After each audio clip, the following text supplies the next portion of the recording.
California Governor Gavin Newsom found ways to get under you-know-who's thin skin and drive MAGA crazy just by using his own tactics against him. He's been posting in all caps social media posts, over-the-top memes, and coming up with insult nicknames for you-know-who and his inner circle. Newsom told Stephen Colbert back in September why he's thinking it's working. Take a look at this. Here's an example of you aping someone's style. I'm not going to say who. And it says, "Wow, what an honor on Mount Rushmore. Thank you." Okay.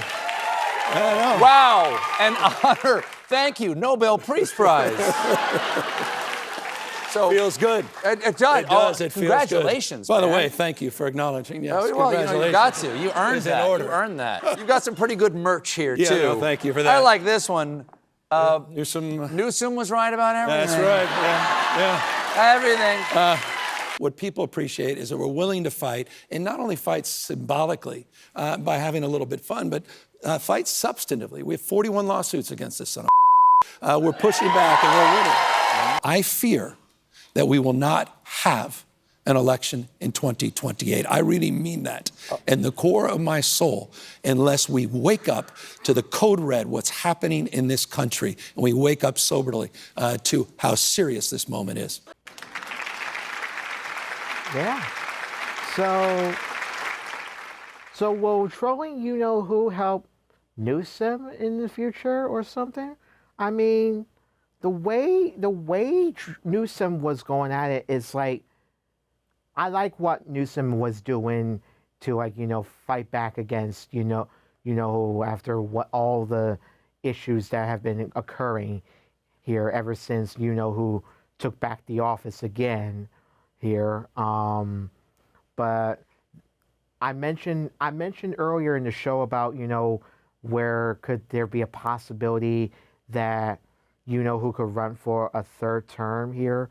But I hope is not going to be the case here. But let me bring up this here, okay?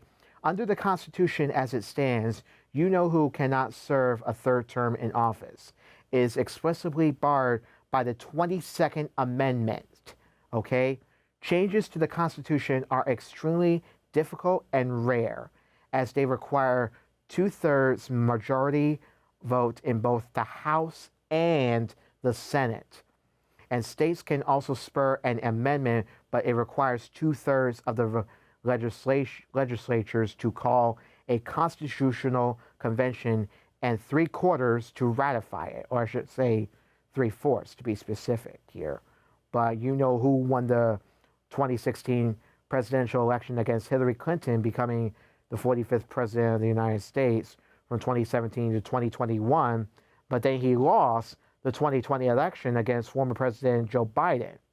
And then, obviously, you know what happened in 2024, where who won again. And at first, he was up for a rematch before Biden dropped his re-election bid and was replaced on the Democratic ticket by former Vice President Kamala Harris. And who's second term as the 47th U.S. president is slated for 2025 to 2029. So now, about what Gavin Newsom said here about where he fears that there will not be an election in 2028, I hear what he's saying, but I would have to disagree with that.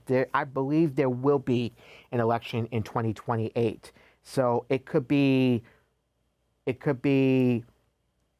Gavin Newsom, I think, could be the runner-up for President of the United States. That's who I select.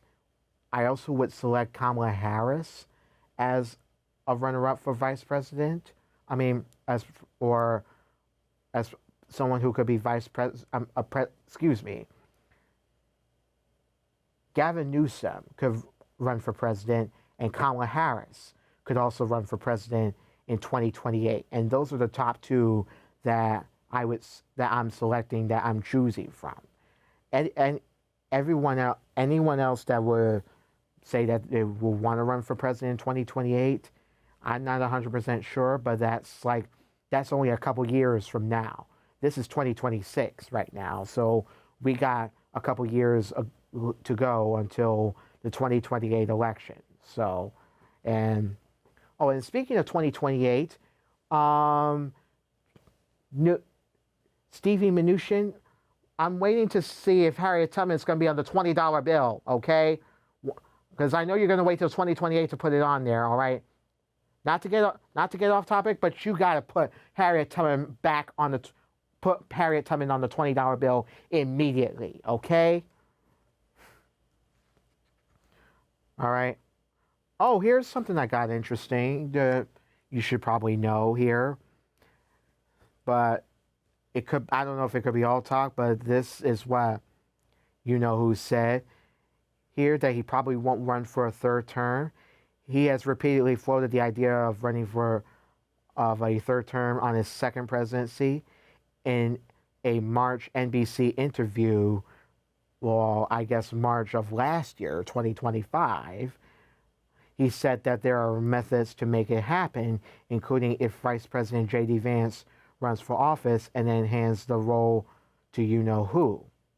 And in a later interview with NBC's Meet the Press that aired on May 4th, 2025, you-know-who backed off the idea, saying that he was not looking to run again. And this is what he said. This is what you-know-who said. I will say this, so many people want me to do it. I never had requests so strong as that.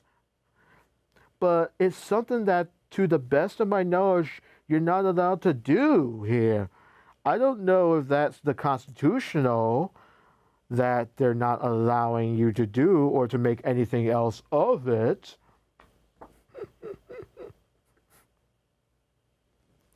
And then, on August 5th, 2025, you-know-who was asked whether he would run for a third term again in a CNBC interview. And then he says, no, probably not. Probably not. I'd like to. This is what he said. And he also suggested to reporters that Vance was most likely here on the MAGA movement, though Vance has dodged talking about the possibility.